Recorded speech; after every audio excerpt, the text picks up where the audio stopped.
अब शुरू करने जा रहे हैं हम लोग रिफ्रैक्शन। क्या शुरू करने जा रहे हैं हम लोग? रिफ्रैक्शन। चलिए, रिफ्रैक्शन मतलब जब रेस एक मीडियम से दूसरे मीडियम में जाता है, यदि वो नॉर्मली ना गिरे, किसी एंगल पर गिरे, तो वह सीधा न जाकर वह अपने पाथ से डिविएट हो जाता है। इसी घटना को हम कहते हैं refraction. When rays goes from one medium to another medium, it deviates from its path. This event is called refraction. When rays goes from one medium to another medium at certain angle, bracket में except 90 degree, it deviates from its path. This event is called refraction.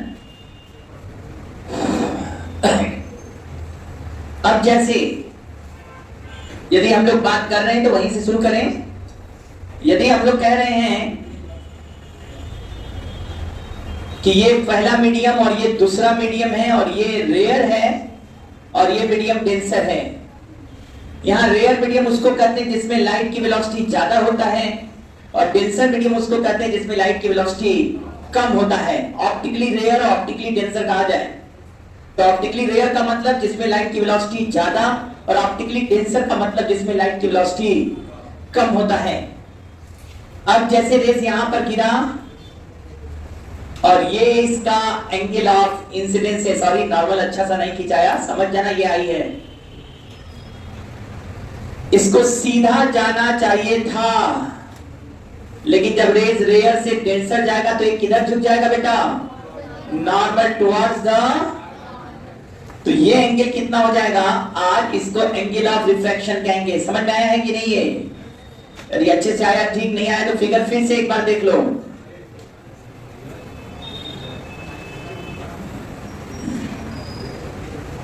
यहां पर गिराओ, यहां normal, इसको जाना ऐसे चाहिए था लेकिन ये थोड़ा मुड़ गया। ये एंगल आर है बेटा, और जो हम कहेंगे इसको एंगल ऑफ इंसिडेंस और इसको एंगल ऑफ रिफ्रैक्शन। और जो आप कहते हो ना इसको ऐसे जाना था, इधर मुड़ गया, तो जितना ये मुड़ा ये एंगल ऑफ डिविएशन।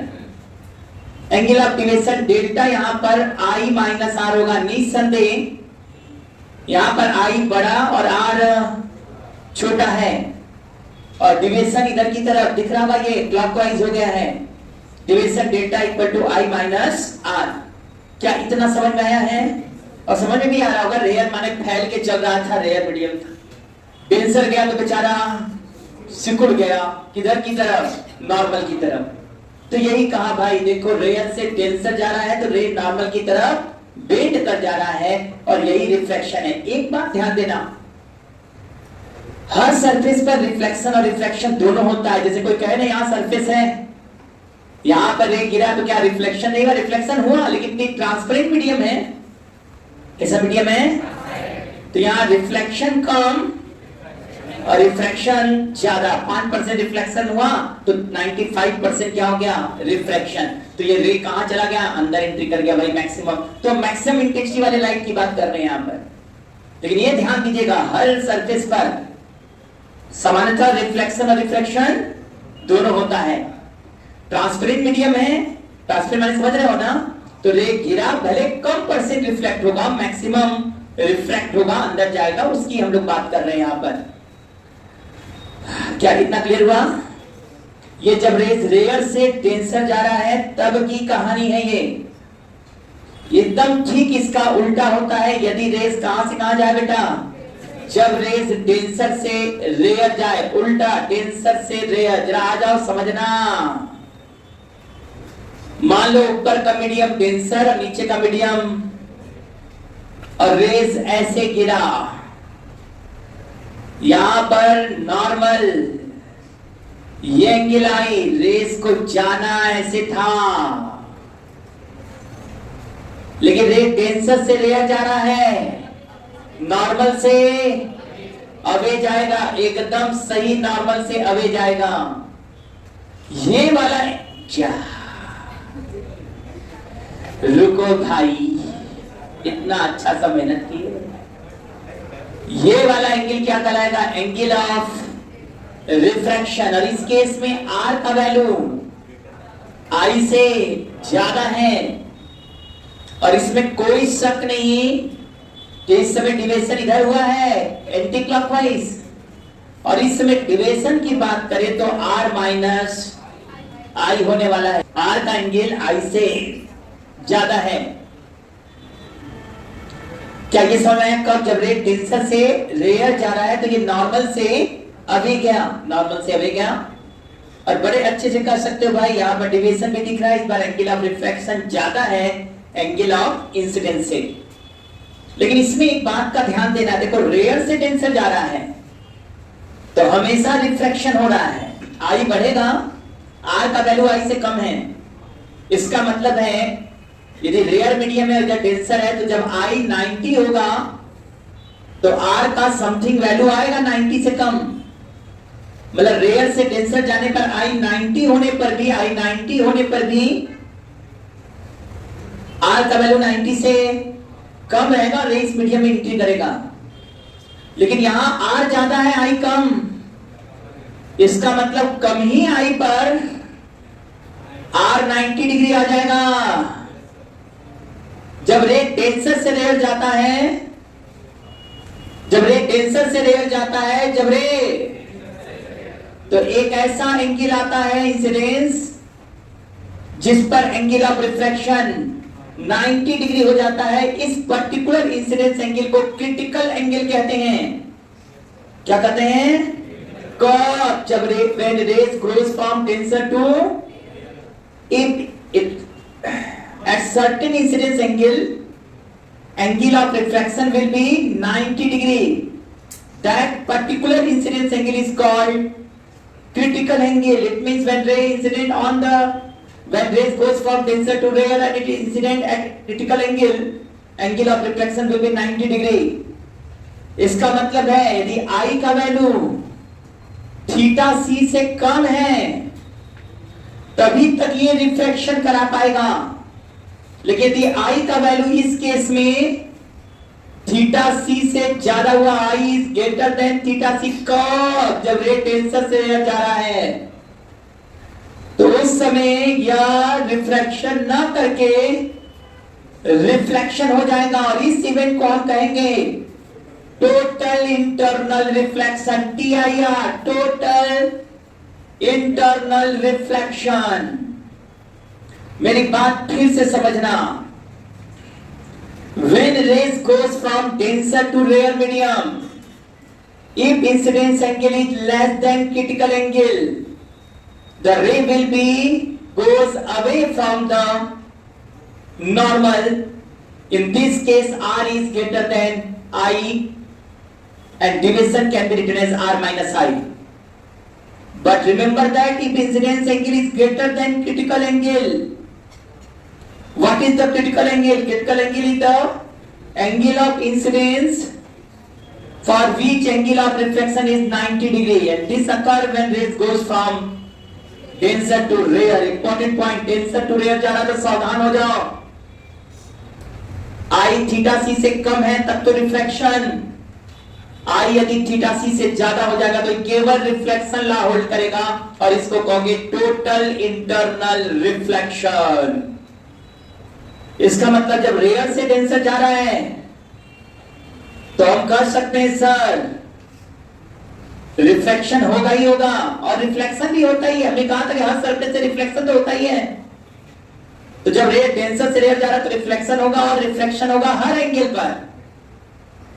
लेकिन जब रे डेंसर से रेयर जाएगा तो आई थीटा सी से कम है तब तक रिफ्लेक्शन और रिफ्रैक्शन होगा। रिफ्लेक्शन का अमाउंट ज्यादा होगा जो ट्रांसपेरेंट मीडियम है।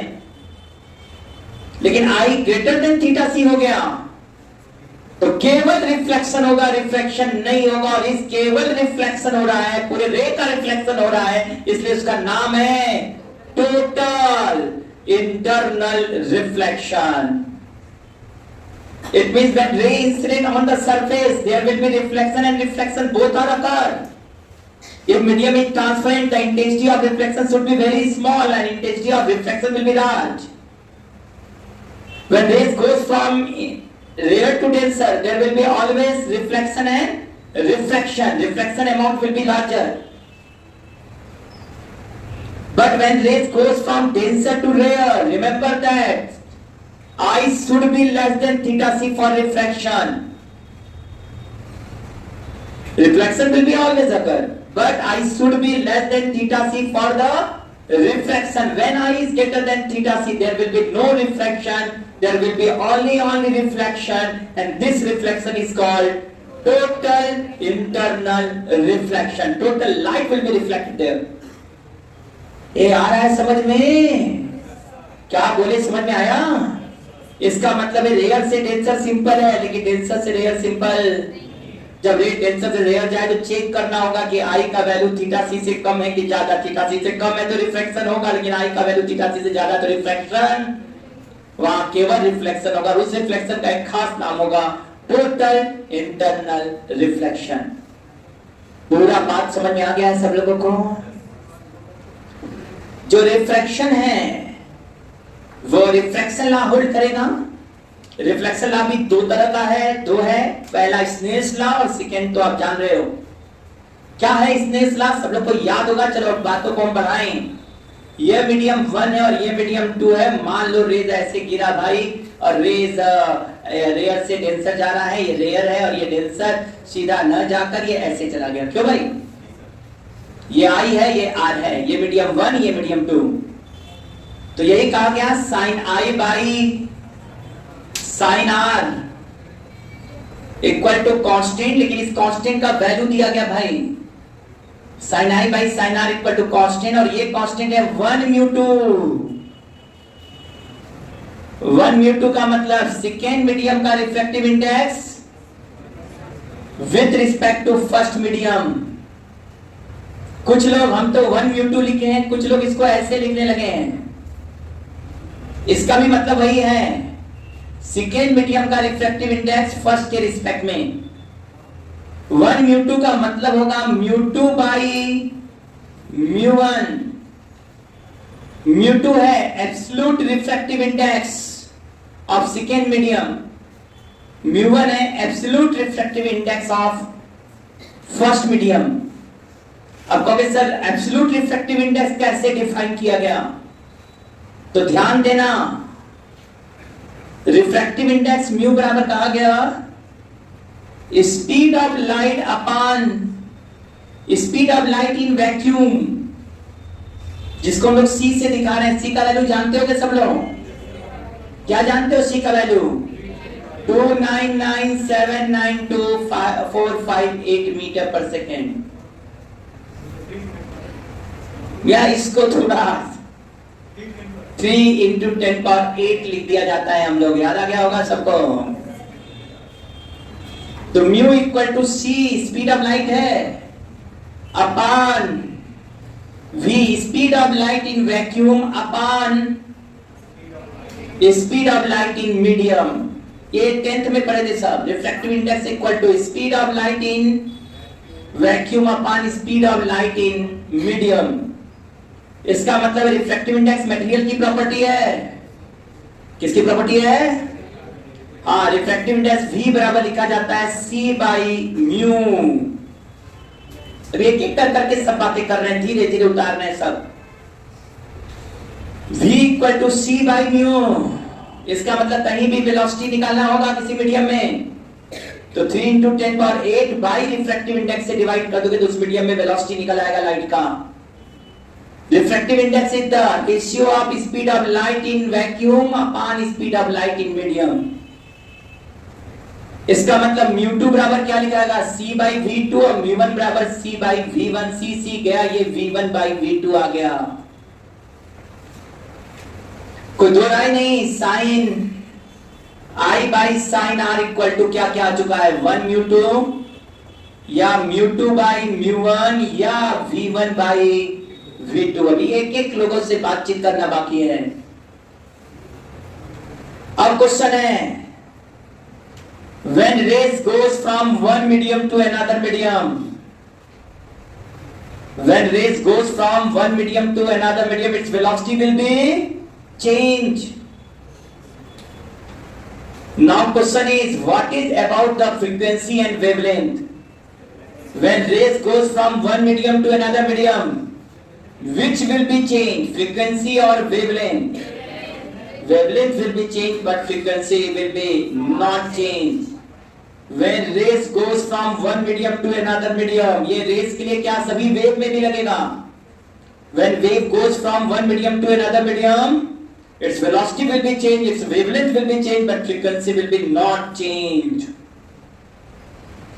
जब रेज एक मीडियम से दूसरे मीडियम जाएगा तो उसका वेलोसिटी चेंज हो जाएगा, वेवलेंथ चेंज हो जाएगा, लेकिन फ्रीक्वेंसी चेंज नहीं होगा।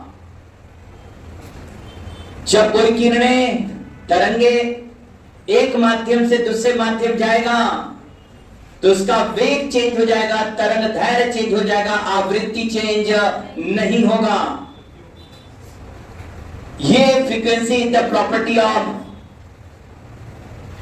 क्या? वेव। फ्रीक्वेंसी किसी वेव का कैरेक्टर प्रॉपर्टी है, वो एक मीडियम से दूसरे मीडियम जाने पर चेंज नहीं होता। ध्यान देंगे, काफी लोग समझते हैं कि एक मीडियम से दूसरे मीडियम जाने पर वेवलेंथ चेंज हो जाएगा तो फ्रीक्वेंसी चेंज होगा। नहीं, फ्रीक्वेंसी चेंज नहीं होता भाई। अब एक बात बताओ, कलर किसकी प्रॉपर्टी है? वेवलेंथ का या फ्रीक्वेंसी का या वेलोसिटी का? कलर फ्रीक्वेंसी की प्रॉपर्टी है, वेवलेंथ का नहीं। Colour is the property of frequency, not wavelength. होता क्या है कि जब हम एयर में रहते हैं तो स्पीड c बराबर न्यू लैम्डा कहते हैं, और एयर हमारा नॉन डिस्पर्सिव मीडियम होने के कारण, एयर कैसा मीडियम है? बोलो भाई, एयर नॉन डिस्पर्सिव मीडियम है। एयर नॉन डिस्पर्सिव मीडियम होने के कारण हर वेवलेंथ का स्पीड सेम रहता है एयर में। सभी वेवलेंथ का स्पीड सेम है, तो जब हम लोग कहते हैं फ्रीक्वेंसी बदलेगा तो वेवलेंथ भी बदलेगा। इसलिए हमें पता नहीं लगता कि ये किसकी असली में प्रॉपर्टी है, क्योंकि एयर में हम रेड ले रहे हैं, वायलेट ले रहे हैं, येलो ले रहे हैं, तो सर स्पीड तो सबका सेम है। वेवलेंथ चेंज हो रहा है तो फ्रीक्वेंसी भी चेंज हो रहा है, तो यहां तो दोनों चेंज दिखाई दे रहा है। समझे नहीं आ रहा कि ये फ्रीक्वेंसी की प्रॉपर्टी है कि वेवलेंथ की। लेकिन जब रेज एक मीडियम से दूसरे मीडियम जा रहा है तो उस समय हम लोग देख रहे हैं, यदि रेड कलर का लाइट गया तो अंदर रेड है, रेड कलर का लाइट गया अंदर रेड है, मतलब कलर चेंज। कलर चेंज नहीं हो रहा है, जबकि एक मीडियम से दूसरे मीडियम जाने पर वेवलेंथ तो चेंज हो जाता है, वेलोसिटी भी चेंज हो गया, फ्रीक्वेंसी चेंज। इसका मतलब है ये कलर किसका कैरेक्टरिस्टिक प्रॉपर्टी है? फ्रीक्वेंसी का है, न कि वेवलेंथ का। तो colour is the property of frequency. एक मीडियम से दूसरे मीडियम जाने फ्रीक्वेंसी चेंज नहीं होता, कलर चेंज नहीं होता। और कलर किसकी प्रॉपर्टी है बेटा? फ्रीक्वेंसी की। मजा आ रहा है ना? अब ध्यान देना, यहां v1 by v2 है, एक मीडियम से दूसरे मीडियम एक ही वेव गया है, तो v1 की जगह यदि हम n लैम्डा 1 रखें तो यहां भी n लैम्डा 2, n फ्रीक्वेंसी है, n चेंज नहीं होता, इसलिए लैम्डा 1 by लैम्डा 2 भी कर सकते हैं। इसीलिए हम लोग को कहा जाता है भाई, यहां भी यदि एयर में n लैम्डा a है और किसी मीडियम में चले गए तो n लैम्डा m है, तो n कट जाता है। मीडियम में वेवलेंथ निकालना है और एयर में वेवलेंथ दिया है तो रिफ्रैक्टिव इंडेक्स से डिवाइड कर दीजिए। आज के बाद ध्यान देना, v बराबर c बाई v होता है। उसी तरह एयर में वेवलेंथ दे, किसी मीडियम में वेवलेंथ पूछे तो रिफ्रैक्टिव इंडेक्स से डिवाइड कर दोगे तो निकल कर लैम्डा भी निकल कर आ गया, कि फ्रीक्वेंसी तो चेंज हो नहीं रहा है। इस तरह से यह प्रॉपर्टी भी तेजी से हम लोग के पास आ रहा है। इसको मिटाना जाए, क्या क्या बात किया गया एक बार हल्का सा पहले समराइज किया जाए, फिर आगे और इंफॉर्मेशन दिया जाए। सबसे पहला बात हुआ sine I by sine R, 1 μ2 हो गया, जिसको हम लिखते हैं μ2 बाई μ2 है सेकेंड मीडियम का रिफ्रैक्टिव इंडेक्स, μ1 है फर्स्ट मीडियम का रिफ्रैक्टिव इंडेक्स। वैसे ही पता है म्यू और वेलोसिटी उल्टा रिलेशन है। जैसे मीडियम डेंसर होगा तो रिफ्रैक्टिव इंडेक्स ज्यादा, मीडियम रेयर तो रिफ्रैक्टिव इंडेक्स कम। यहां पर बात करें तो वेलोसिटी v1 बाई v2। एक मीडियम से दूसरे मीडियम गया तो फ्रीक्वेंसी चेंज नहीं होता, इसलिए v1 बराबर n लैम्डा 1 n लैम्डा 2 लिखे, n कट जाएगा, ये लैम्डा 1 बाई लैम्डा 2। कभी कभी क्वेश्चन में ये भी देता है कि इस मीडियम में वेवलेंथ इतना था, दूसरे मीडियम में गया तो वेवलेंथ इतना हो गया, बताओ एंगल ऑफ इंसिडेंस इतना है तो एंगल ऑफ रिफ्रैक्शन क्या हो जाएगा। समझ जाओ, चाहता है sin i by sin r equal to lambda 1 by lambda 2 apply किया जाए। पहले यहां तक सब बातें नोट हुआ, ये क्लियर हो गया ना। यहां पर एक और बात, कहीं भी वेलोसिटी निकालना है किसी मीडियम में तो c बाई म्यू कर देना। एयर में वेवलेंथ दिया है और मीडियम में वेवलेंथ निकालना है तो लैम्डा m बराबर lambda a by mu. Mu है एब्सोल्यूट रिफ्रैक्टिव इंडेक्स। क्या हुआ कि नहीं यहां तक? चलो नोट करते जाइए जल्दी जल्दी, हो गया। यहीं पर एक बात और, दो तरह का मीडियम हम बोलते हैं, एक डिस्पर्सिव मीडियम और एक non dispersive medium. Non dispersive medium उसको कहते हैं जिसमें सभी वेवलेंथ की वेलोसिटी सेम हो, सभी वेवलेंथ की वेलोसिटी सेम हो, उसको क्या कहेंगे बेटा? Non dispersive medium. मतलब जो वायलेट कलर की वेलोसिटी होगा वही रेड कलर का होगा, वही येलो का, वही ग्रीन का, सभी वेवलेंथ का वेलोसिटी सेम है, उन्हें हम नॉन डिस्पर्सिव मीडियम कहते हैं। जैसे एयर क्या है लाइट के लिए, नॉन डिस्पर्सिव मीडियम, चाहे कोई भी कलर हो वेलोसिटी c के बराबर ही लाइट का लिया जा रहा है। इसका मतलब है कि हर कलर के लिए, हर वेवलेंथ के लिए स्पीड ऑफ लाइट सेम है उसमें। लेकिन जब रेस डिस्पर्सिव मीडियम में होगा, जैसे वाटर, ग्लास, ये सब डिस्पर्सिव मीडियम है लाइट के लिए, तो उसमें अलग अलग वेवलेंथ की वेलोसिटी अलग अलग होने लगेगा। इसका मतलब कुछ बताना चाहते हैं कि यदि म्यू कांस्टेंट रहेगा, लैम्डा पर डिपेंड नहीं करेगा यदि नॉन डिस्पर्सिव मीडियम है।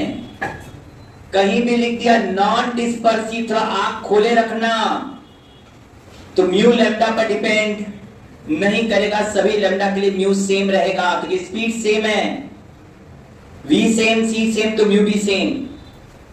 लेकिन डिस्पर्सिव मीडियम होगा तो सावधान, डिस्पर्सिव मीडियम के लिए रिफ्रैक्टिव इंडेक्स वेवलेंथ के साथ वेरी करेगा और ये फॉलो करेगा Cauchy's formula a plus B by lambda square.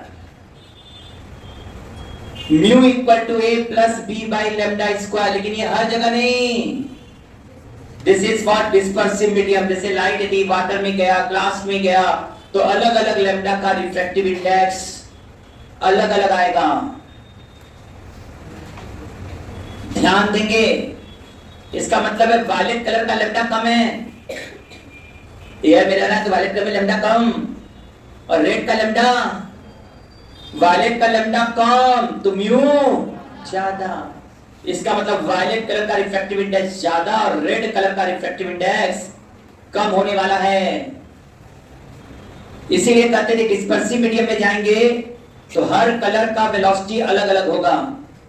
सबसे कम वेलोसिटी होगा वायलेट कलर का और सबसे ज्यादा होगा रेड कलर का। वायलेट कलर का रिफ्रैक्टिव इंडेक्स सबसे अधिक होता है और रेड कलर का रिफ्रैक्टिव इंडेक्स सबसे कम होता है। तो जिसका रिफ्रैक्टिव इंडेक्स ज्यादा उसका वेलोसिटी कम, वायलेट का रिफ्रैक्टिव इंडेक्स ज्यादा तो वायलेट की वेलोसिटी कम और रेड की वेलोसिटी ज्यादा। लेकिन कब, जब डिस्पर्सिव कहीं ऊपर लिख दिया नॉन डिस्पर्सिव मीडियम तो सबकी वेलोसिटी सेम होगी। नॉन डिस्पर्सिव मीडियम होगा, चाहे रेड हो, चाहे वायलेट हो, चाहे येलो, चाहे ग्रीन, सबकी वेलोसिटी सेम। लेकिन डिस्पर्सिव मीडिया होगा तो जिसका लैम्डा ज्यादा उसका रिफ्रैक्टिव इंडेक्स रेड कलर का कम और वायलेट कलर का रिफ्रैक्टिव इंडेक्स ज्यादा। नोट किया? इसका मतलब यदि व्हाइट लाइट गिरा, कौन लाइट गिरा? व्हाइट लाइट गिरा, व्हाइट लाइट, और ये मीडियम है डिस्पर्सिव, मीडियम डिस्पर्सिव, तो निसंदेह गिरा तो एक ही एंगल पर, लेकिन अंदर रिफ्रैक्टिव इंडेक्स अलग अलग है। जिसका रिफ्रैक्टिव इंडेक्स ज्यादा वो मुड़ेगा भी ज्यादा। इसका मतलब है सीधा ये जाना चाहिए था, लेकिन अब ये सातों कलर अलग अलग हो जाएंगे। सबसे ज्यादा कौन मुड़ने वाला है? सबसे ज्यादा वायलेट मुड़ेगा, सबसे कम यह देखो बन गया। ये येलो भी लिख लो बीच में से, सातों कलर। हम 3 दिखा रहे हैं, सातों कलर आ जाएंगे। कुछ समझ में आ रहा है क्या हुआ? गिरा था वायलेट, वाइट, अब ये क्या बन गया? रेड, और ये क्या हो गया? वायलेट अंदर, और ये बन गया येलो। गिरा था वाइट, वाइट लिखे, अंदर क्या हुआ? जैसे क्या कलर समझ में आ गया ना? कौन गया? वायलेट सबसे ज्यादा झुकेगा और सबसे कम झुकेगा रेड। कुछ भी आया तो ये जो अपने कलर में टूट जा रहा है, इस घटना को हम डिस्पर्सन कहते हैं। क्या कहते हैं? When white light goes from one medium to another medium, if that medium is dispersive medium, then it will split in 7 color, and this is called the dispersion. इसका मतलब बहुत सा बात एक साथ आ गए हैं। क्या बताओ? यदि नॉन डिस्पर्सिव मीडियम है तो वायलेट कलर का रिफ्रैक्टिव इंडेक्स ज्यादा होगा कि रेड कलर का? तो सेम होगा, mu V equal to mu R हो जाएगा। ऊपर केवल नॉन डिस्पर्सिव लिख दिया, लेकिन डिस्पर्सिव मीडिया लिख दिया तो वायलेट का रिफ्रैक्टिव इंडेक्स ज्यादा और रेड का रिफ्रैक्टिव इंडेक्स कम हो जाएगा। सब नोट कर रहे हो कि नहीं? डिस्पर्सिव मीडिया में जब व्हाइट लाइट जाएगा तो वह 7 कलरों में टूट जाएगा, और इसी को हम क्या कहते हैं? डिस्पर्सन कहते हैं। बनाना पड़ेगा या कर लोगे सब लोग? हो गया सबसे? चलिए, सब बहुत तेज हो ना? क्या अब थोड़ा थोड़ा समझ में आया सब लोगों को? अच्छा, अभी तुम लोग एक चीज और देख लो। जब हमने लिखा था sine I by sine are equal to 1 mu 2, ध्यान देना, या लिखा था म्यू 2 बाई म्यू 1, तो बड़े आराम से आप कहते हैं म्यू 1 इधर जाएगा, ये इधर जाएगा। हम बोल सकते हैं mu 1 into sine I equal to mu 2 into sine R. ये ज्यादा अच्छा लगता है हमको लिखने में। म्यू 1 देखो ना, म्यू 1 इधर चला गया, mu 1 sine I equal to mu 2 sine R. ऐसा इससे लिखे कि जिसका एंगल उसी का रिफ्रैक्टिव इंडेक्स, जिस मीडियम में रिफ्रैक्टिव इंडेक्स उसी मीडियम का एंगल। इसलिए अब ऐसे स्नेह लगाने में हमको ज्यादा मजा आता है। ये आई है, ये आर है, ये म्यू 1 है, ये म्यू 2 है। सर म्यू 1 है तो mu 1 into sine I equal to mu 2 into, बड़े आराम से ले सकते हैं mu sine theta equal to constant. ये भी तो इसने लाई है। लेकिन एक बात और बता, आजकल इस तरह से भी लिखा जा रहा है इसको वेक्टर फॉर्म में। I cross n cap, i incident rays के अलोंग यूनिट वेक्टर है और एन है नॉर्मल के along unit vector. I cross n equal to 1 mu 2 r cross n. R है रिफ्लेक्टेड रे के अलोंग यूनिट वेक्टर और n है normal. बस ये डायरेक्शन का ध्यान दिया गया है।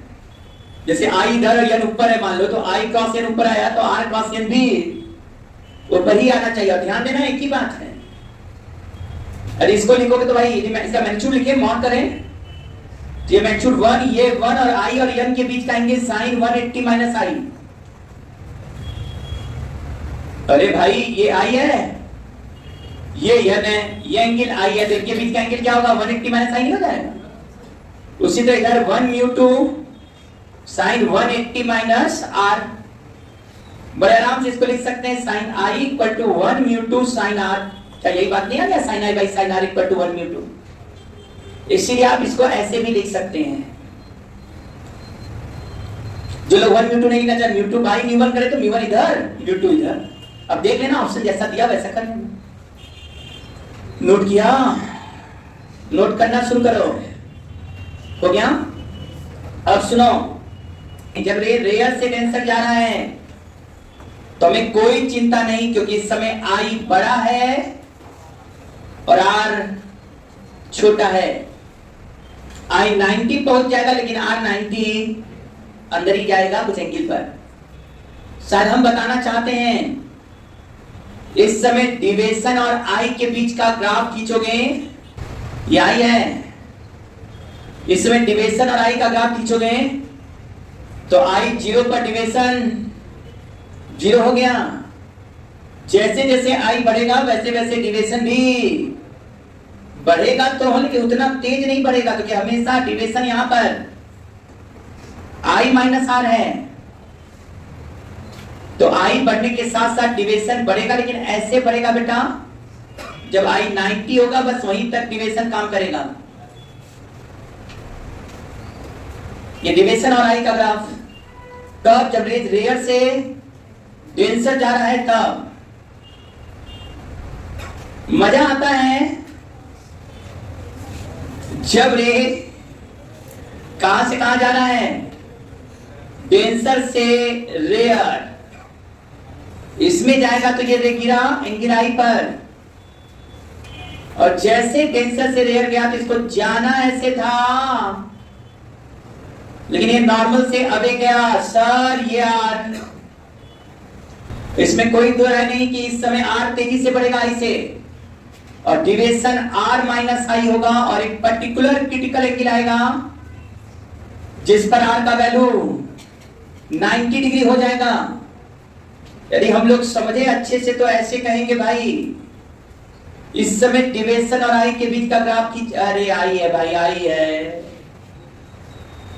तो ग्राफ तेजी से बढ़ेगा, लेकिन बस तब तक जब तक आई थीटा सी ना पहुंच जाए। जब आई थीटा सी होगा उसमें डिविएशन 90 माइनस थीटा सी, तभी तक रिफ्लेक्शन होगा। लेकिन एक खास बात, थीटा सी का वैल्यू कैसे निकलेगा सर? ये रेज मान लो ये डेंसर मीडियम है और ये रेयर मीडियम है, तो लिख सकते हैं म्यू डी साइन थीटा सी, उस समय म्यू आर साइन 90, इसका रिफ्रैक्टिव इंडेक्स ये एंगल, और इसका रिफ्रैक्टिव इंडेक्स ये एंगल, साइन 90 1 हो गया, तो साइन थीटा सी बराबर क्या लिखा गया, mu R by mu D. Critical angle जब भी निकालना होगा तो ऊपर रेयर मीडियम का रिफ्रैक्टिव इंडेक्स, नीचे denser mu R by mu D दे देगा साइन थीटा सी। लिखने वाले इसको ऐसे भी लिखते हैं, sine theta C equal to 1 upon are mu D. याद रखिएगा आर म्यू डी का मतलब ही है mu D by mu R, यहां mu D by mu R लिखे तो यही टर्म आ जाएगा। कई लोग इसीलिए sine theta C equal to 1 by mu, 1 by mu, mu मतलब कहीं केवल म्यू लिखा तो आर म्यू डी ही समझा करो। 1 बाई म्यू कब कर देते हैं, जब एयर से जाता है किसी मीडियम में, जैसे एयर से नहीं, जब ग्लास से एयर में गया, मतलब रेयर मीडियम एयर हो गया, ग्लास से एयर में गया तो उसमें म्यू आर 1 हो जाता है, तो सही बात है sine theta c 1 by mu d हो जाता है। कभी वाटर से एयर में गया तो सर एयर का रिफ्रैक्टिव इंडेक्स 1 हो गया, sine theta c 1 by mu d हो जाएगा। सुन रहे हैं कि नहीं? तो critical angle sine theta C equal to 1 upon are mu d, ऐसे लिख लो। बल्कि लोग कहते हैं एयर, यदि ग्लास से एयर में गया, ग्लास से एयर में गया, ग्लास डेंसर मीडियम और एयर में जा रहा है, तो यह क्रिटिकल एंगल तुम भी समझ रहोगे, sine theta C equal to आएगा म्यू आर 1 हो गया ग्लास से एयर में, और ग्लास का रिफ्रैक्टिव इंडेक्स समांतर 3/2 देता है, तो ये 2/3, और यह एंगल जो साइन इनवर्स 2/3 है, ये करीब करीब 42 डिग्री होता है। ग्लास एयर सिस्टम के लिए क्रिटिकल एंगल 42 डिग्री, जबकि water mu r 1, water air system mu r 1 air है, और म्यू डब्ल्यू कर देते हैं। म्यू डब्ल्यू यहां पर 4/3 होता है तो 3/4 आता है और यह वैल्यू अप्रोक्सीमेटली 49 डिग्री। इसीलिए हम कहते हैं जब ग्लास एयर सिस्टम है तो क्रिटिकल एंगल 42 डिग्री। जब वाटर एयर सिस्टम है, वाटर से एयर में रेस जाए तो क्रिटिकल एंगल 49 डिग्री। सामान्यतः sin थीटा c बराबर 1/म्यू, म्यू r म्यू d है। यदि ग्लास से वाटर में जाता है तो ग्लास भी डेंसर वाटर रेयर होता है कंपैरेटिवली ग्लास के, तो वहां 62 डिग्री से थोड़ा ज्यादा क्रिटिकल एंगल होता है। तो ये क्रिटिकल एंगल का एक अंदाजा बता दिए। ग्लास से एयर के लिए 42 डिग्री, वाटर से एयर के लिए 49 डिग्री, ग्लास से वाटर के लिए 62 डिग्री से थोड़ा ज्यादा। क्लियर हुआ कि नहीं भाई? अब यदि हम कहते हैं कि इंसिडेंट एंगल क्रिटिकल एंगल से ज्यादा हो जाए, यदि इंसिडेंस एंगल क्रिटिकल एंगल से ज्यादा हो जाए तो अचानक रिफ्लेक्शन ला, मतलब ये यहां ना बनकर यहां आ जाएगा। सर ये रिफ्लेक्शन ला फॉलो करेगा। रिफ्लेक्शन ला में बताए थे deviation delta equal to 180 minus 2i। याद करो, नहीं तो दिखा दे रहे कहोगे तो। ये गिरा इधर गया, ये एंगल आई, तुम समझ रहे होगे, ये आई तो ये भी ये आई, तो ये 90 माइनस आई, तो ये वाला भी 90 माइनस आई और ये वाला भी 90, तो टोटल एंगल यहां से यहां तक 180 माइनस आई हो जाता है, 180 माइनस 2i हो जाता है। यहां देखो तो डिविएशन और आई के बीच का ग्राफ स्ट्रेट लाइन है। तुम कह सकते हो यहां से अचानक डिविएशन बढ़ जाएगा, बल्कि यहां 180 माइनस 2 थीटा सी के आसपास हो जाता है। आई थीटा से थोड़ा ज्यादा हो गया है और इसके बाद डिविएशन और आई का graph straight line with negative slope. इसके बाद ग्राफ ऐसा आता है, जब आई 90 होता है तो डिविएशन भी 0 हो जाता है। आई 90 रखो, 290, 2 into 90 180 की 0 हो जाता है। ये कब के लिए ग्राफ खींचे हैं? जब रेट डेंसर से रेयर जाता है तब के लिए। जब रेट डेंसर आ चुका आपके एग्जाम में, जब रेट डेंसर से रेयर जाता है तो डिविएशन और आई का ग्राफ ऐसे, फिर अचानक बढ़ता है, फिर ऐसे स्ट्रेट लाइन से लिनियर नीचे आ गया। Delta equal to 180 minus 2i का रूल फॉलो कर रहा है। कहो तो एक बार फिर से सिखा दे। आया सब लोगों को? ये था, हम केवल अभी रिफ्रैक्शन ही बता रहे हैं, कोई एक्स्ट्रा बात नहीं किए हैं, सब थ्योरी निकाले गए हैं। रे जब रेयर से डेंसर जाता है तो रिफ्लेक्शन और रिफ्रैक्शन दोनों होंगे, लेकिन जब डेंसर से रेयर जाएगा, जब तक इंसिडेंस एंगल क्रिटिकल एंगल से कम है तभी तक रिफ्लेक्शन हो पाएगा। इंसिडेंस एंगल क्रिटिकल एंगल से ज्यादा होता ही केवल रिफ्लेक्शन होगा और इस रिफ्लेक्शन का नाम total internal reflection. Critical angle कैसे निकलेगा? sin theta c equal to mu r by mu d होगा। जब इंसिडेंस एंगल क्रिटिकल एंगल से ज्यादा हो जाएगा तो ये रिफ्लेक्शन लॉ केवल फॉलो करेगा। दिखा चुके हैं सब बातें, क्या सब याद हो जाएगा सब लोग को? हाँ, आज के लिए हमारे हिसाब से इतना काफी है। हाँ, एक बात और सुन लो, एक लास्ट। अरे रिफ्लेक्शन लॉ पूरा नहीं हुआ। रिफ्लेक्शन फर्स्ट लॉ था sin i by sin r equal to 1 mu 2 मतलब म्यू 2 बाई म्यू 1, और सेकेंड लॉ था, रिफ्लेक्शन में सेकेंड लॉ भी तो लिखोगे। सेकेंड लॉ था incident rays normal to the incident point and refracted rays should lie in same plane। ये दूसरा पॉइंट था रिफ्लेक्शन लॉ में। Incident ray normal at incident point on the surface and refracted ray should lie in same plane। इस तरह से पूरा reflection law का बात कंप्लीट हुआ। अगले टर्न थोड़ा और मजा आएगा, क्योंकि अगले टर्न हम लोग थोड़ा सा न्यूमेरिकल दिखाकर खेलते हुए शुरू करेंगे।